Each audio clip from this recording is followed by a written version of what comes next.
Et salut à toi, futur ami auto-entrepreneur, tu veux créer une auto-entreprise? Eh bien, je vais te montrer pas à pas depuis le fabuleux site de l'INPI comment faire.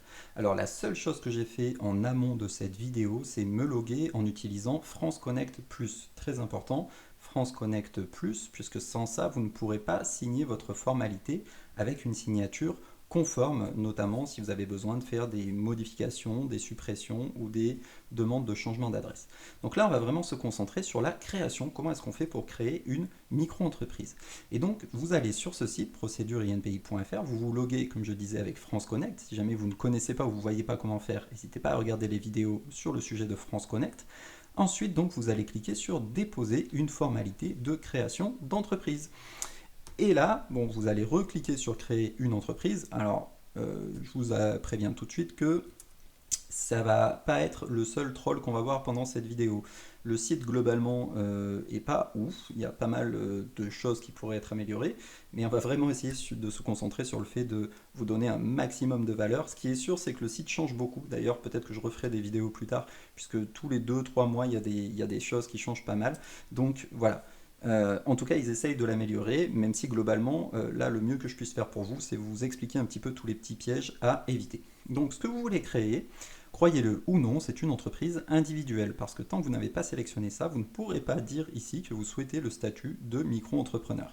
La micro-entreprise, en fait, c'est une forme simplifiée d'entreprise individuelle, c'est pour ça que vous êtes obligé de le faire dans cet ordre-là. Ici, donc, vous spécifiez si vous avez déjà une activité salariée ou pas.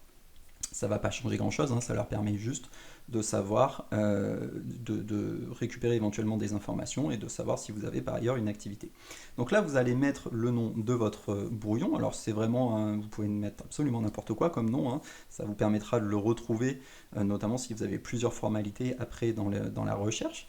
Ici, donc vous complétez toutes vos informations personnelles. Bon là, je pense que j'ai pas besoin de vous préciser comment remplir nom, prénom. Par contre, ici, vous avez la périodicité. Je vous encourage vraiment, vraiment, vraiment à vous mettre en mensuel. Je l'ai dit et répété sur cette chaîne.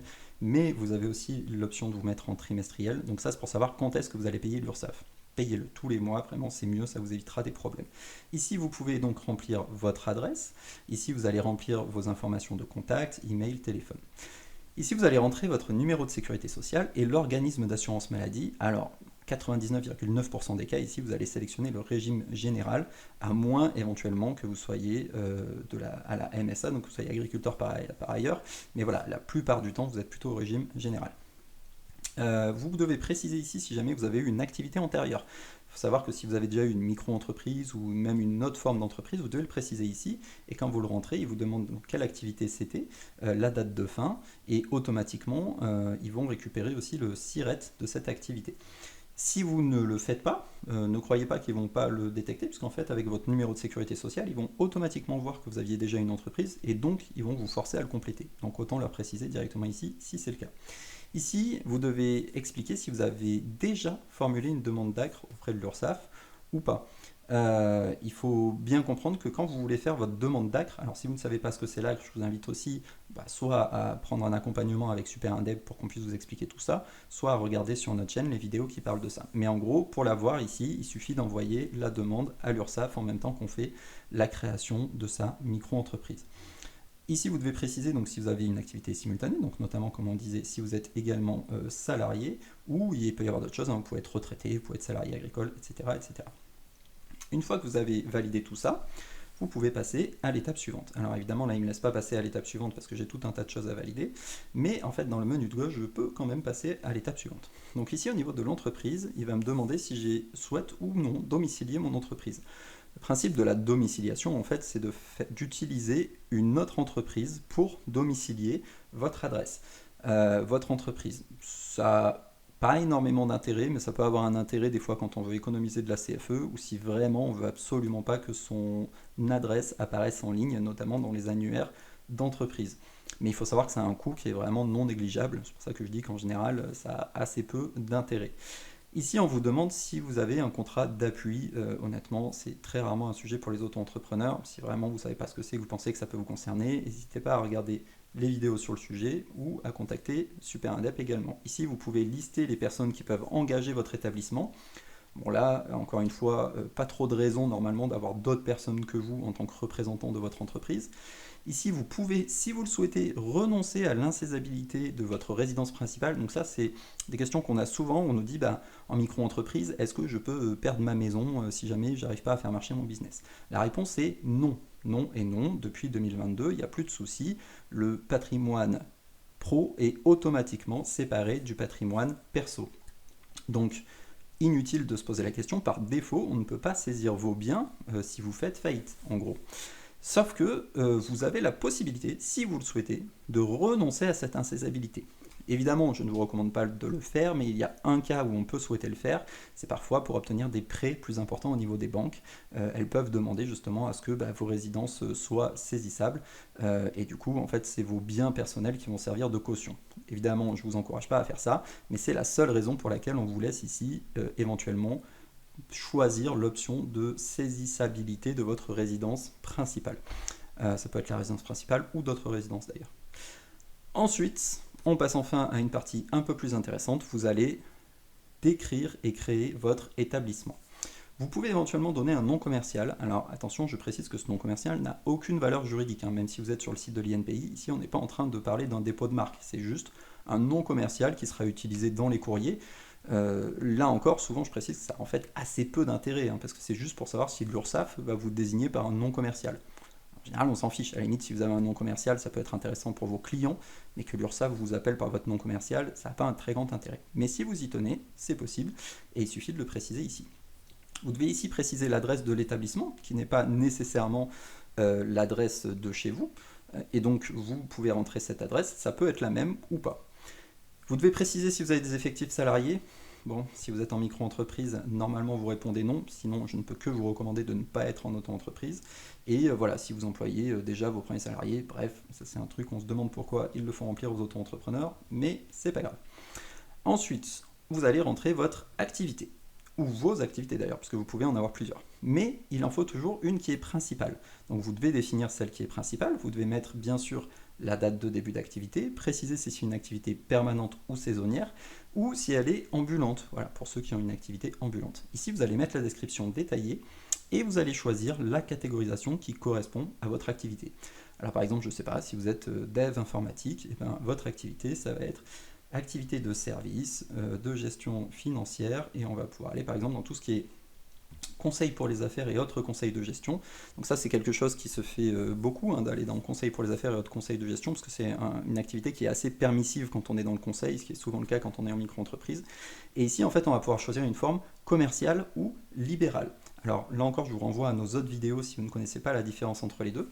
Mais ce qu'il faut savoir, c'est que là, vous choisissez du coup vos activités, mais que derrière, ici, vous devez la décrire. Par exemple, je ne sais pas, coach en bonne pratique de dev IT. Voilà. Et en fait, ce qui va se passer, c'est qu'au moment de vérifier si vous êtes en commercial ou en profession libérale, eh bien, ils vont quand même regarder cette description et voir si c'est cohérent avec la catégorisation que vous avez faite. Et si ce n'est pas le cas, votre création va être retoquée. La plupart des créations qui sont refusées, c'est parce qu'en fait, ici, ils considèrent que la description ne correspond pas. Et donc, ils vont vous répondre, on ne peut pas vous inscrire par exemple au RCS parce qu'on considère que vous avez une activité libérale, ou l'inverse, votre activité devrait être inscrite au RCS, ça ne peut pas être une forme libérale. Là encore, si vous bloquez, n'hésitez pas à vous faire accompagner par des structures comme Super Indep. On est vraiment habitué de ça, on gère ça toutes les semaines, on débloque ce genre de situation toutes les semaines, donc c'est vraiment notre spécialité. Et ici, donc, vous devez préciser l'origine. Pour une micro-entreprise, 99,9% du temps, c'est évidemment une création. Et donc, comme je l'ai précisé, vous pouvez éventuellement mettre plusieurs activités et simplement, il faudra qu'il y en ait une qui soit l'activité principale et le code APE qui vous sera attribué. Bon, là encore, si vous ne savez pas ce que c'est, on a plein de vidéos sur le sujet où vous pouvez demander de l'aide, dépend directement de votre activité principale. Ensuite, vous pouvez donner un nom de domaine internet. Là encore, relativement inintéressant, puisqu'en fait, c'est pas ici, vous n'allez pas déposer un nom de domaine, ça il faut le faire sur d'autres plateformes, c'est juste pour donner votre nom de domaine éventuellement à l'INPI, ça a assez peu d'intérêt, mais vous pouvez le faire si vous le souhaitez. Ici, on va vous demander si vous voulez le versement libératoire. Ce serait beaucoup trop long pour vous expliquer les avantages et les inconvénients du versement libératoire ici, mais on a fait plein de contenu sur le sujet, donc n'hésitez pas. Et là encore, ça fait partie de l'accompagnement Super Indep à la création de vérifier si ce fameux versement libératoire est intéressant pour nous, pour vous, ou pas, afin de vous aider à choisir les bonnes options dès la création. Ici, vous allez mettre toutes vos pièces jointes. Alors, si vous êtes en profession libérale, normalement, il en faut assez peu. En fait, il vous faudra juste une photocopie de votre pièce d'identité. Et en gros, c'est tout.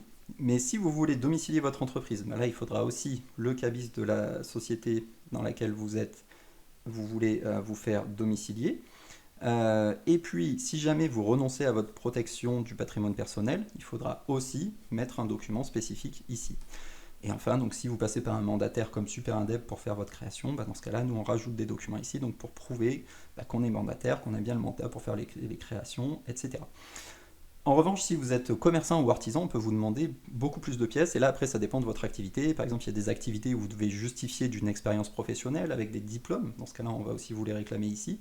On va vous demander parfois des preuves du lieu d'habitation également.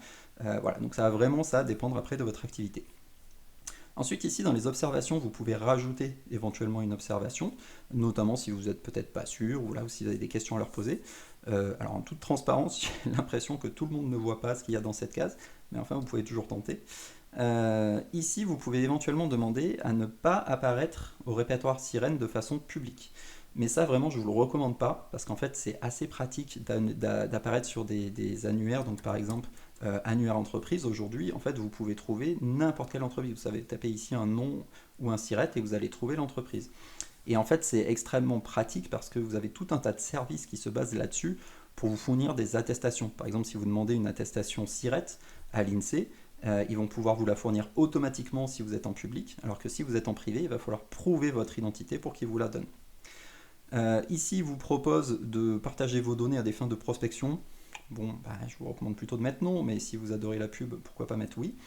Et ici, vous devez préciser donc qui va réceptionner en fait les courriers éventuellement envoyés par les organismes après cette création. Bon, en général, ici, vous allez cocher l'entreprise, surtout si vous ne passez pas par un mandataire, mais éventuellement, si vous faites la création pour une autre personne, vous pouvez cocher ici une autre case si vous voulez recevoir les courriers.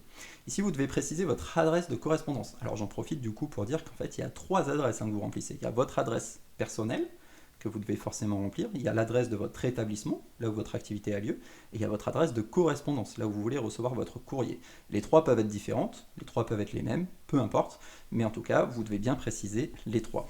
Ici, donc, vous remplissez votre courriel et votre numéro de téléphone. Oui, vous l'avez déjà fait au début, je ne sais pas pourquoi on le remet ici, mais je pense que ça ne va pas, encore une fois, aux mêmes personnes.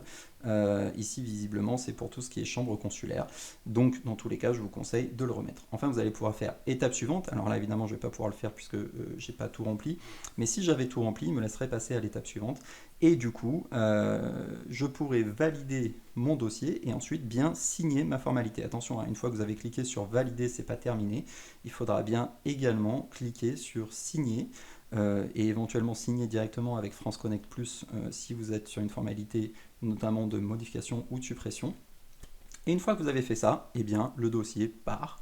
Il est traité directement d'abord par l'INSEE qui va vous attribuer un numéro SIRET, ensuite éventuellement par le greffe ou soit la CMA, soit la CCI, en fonction de votre activité, ou l'URSSAF si vous êtes en profession libérale. Et il faut savoir qu'après, vous allez pouvoir aller sur le site de l'URSSAF, créer votre compte URSSAF, attendre que la synchronisation se fasse, ça peut prendre quelques semaines, et normalement, tout va bien se passer, et au bout de quelques mois, vous allez pouvoir faire vos premières déclarations à l'URSSAF. Bon, forcément, c'était un petit peu long, mais j'espère que ça vous aura été utile. Comme d'habitude, si vous avez des questions ou des remarques, on est à dispo, et moi je vous dis à la semaine prochaine.